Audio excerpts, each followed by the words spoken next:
ஆன்மாவின் பயணம் audio 35 voice Chandrakala. சிருஷ்டிகர்த்தாக்கள். ஒவ்வொரு ஆன்மாவும் கூட சிருஷ்டிகர்த்தா தான். படைப்பாற்றல் என்ற நூலால ஆன்மா தன்னோட வஸ்திரத்தை நெய்து. அப்படின்னா ஒரு வஸ்திரம் எப்படி உருவாகுது? ஒரு நூலால நெய்யப்படுது. அதே மாதிரி இங்க நூல் அப்படின்னும் போது இந்த படைப்பாற்றல் கிரியேட்டிவிட்டியை சொல்றாங்க.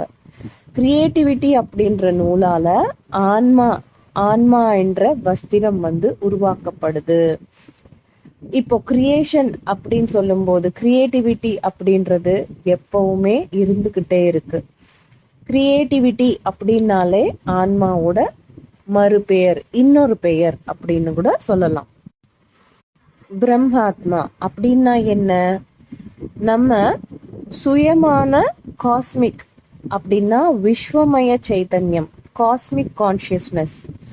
இந்த காஸ்மிக் கான்ஷியஸ்னஸ் விஸ்வ சைத்தன்யம் அப்படின்னு சொல்றது தான் கடவுள், இல்ல மூல சைத்தன்யம், இல்ல பிரம்மாத்மா. இது எல்லாமும் கூட நம்ம சுயமான விஸ்வமய சைத்தன்யம் அப்படின்றது நம்ம புரிஞ்சுக்கணும்.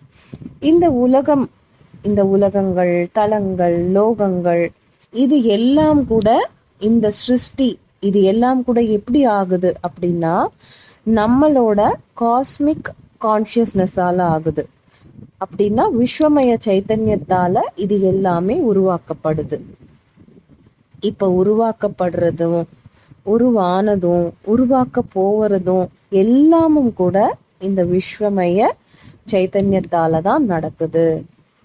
எங்கேயும் கூட சிறிய ஆன்மா இல்ல பெரிய ஆன்மா அப்படின்ற டிஃபரன்ஸ் கிடையாது. அதே மாதிரி கீழ்நிலை ஆன்மா, மேல்நிலை ஆன்மா அப்படின்ற டிஃபரன்ஸ் கூட கிடையவே கிடையாது.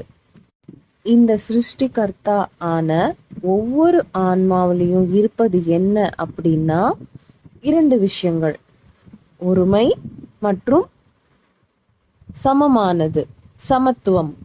ஒருமை மற்றும் சமத்துவம் அப்படின்றது தான் எல்லா விதமான ஆன்மாக்கள்லையும் இருக்கு. ஆன்மாக்கள் அப்படின்னாலே சிருஷ்டிகர்த்தா. ஸோ சிருஷ்டிகர்த்தா ஆன்மாக்கள் எல்லாருக்குள்ளேயும் இருக்கிறது என்னன்னா ஏகத்துவமும் சமத்துவமும்.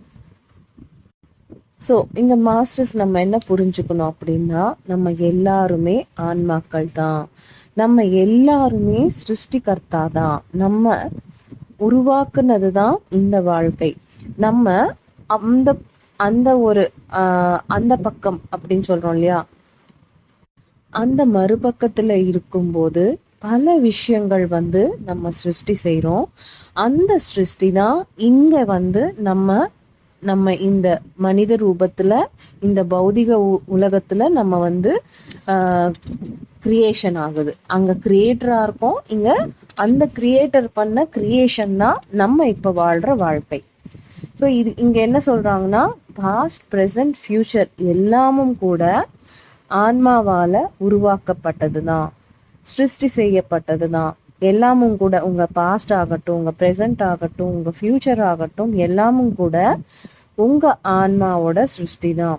ஸோ இந்த விஷயம் நீங்க புரிஞ்சுக்கிட்டீங்கன்னா நீங்க சிருஷ்டிகர்த்தா அப்படின்ற விஷயம் உங்களுக்கு அருமையா புரியும். ஸோ இந்த விஷயங்கள் எல்லாமே நம்ம சிருஷ்டி செய்யறது எங்கே அப்படின்னா அந்த காஸ்மிக் கான்ஷியஸ்லேருந்து நம்ம கிரியேஷன் பண்றோம். காஸ்மிக் கான்ஷியஸ் அப்படின்னா விஸ்வமய சைத்தன்யம், அந்த நிலையில இருந்து நம்ம கிரியேஷன் பண்றோம். அந்த கிரியேஷன் தான் இங்க ஒரு கிரியேஷன் ஆகுது. அங்க கிரியேட்டரா இருந்து விஸ்வமய சைத்தன்யத்துல அந்த ஒரு கான்ஷியஸ்ல நம்ம இருந்து அங்க ஒரு கிரியேட்டரா இருக்கோம். அந்த கிரியேட்டரா இருந்து கிரியேஷன் பண்றது தான் இங்க பௌதிகமாக இங்க கிரியேஷனா மாறுது. ஸோ இந்த உண்மைகள் தான் நம்ம தெரிஞ்சுக்க வேண்டிய விஷயங்கள். இதெல்லாம் புரிஞ்சாதான் பிரம்ம ஞானம், முக்தி, மோட்சம் எல்லாமே. பயணம் தொடரும்.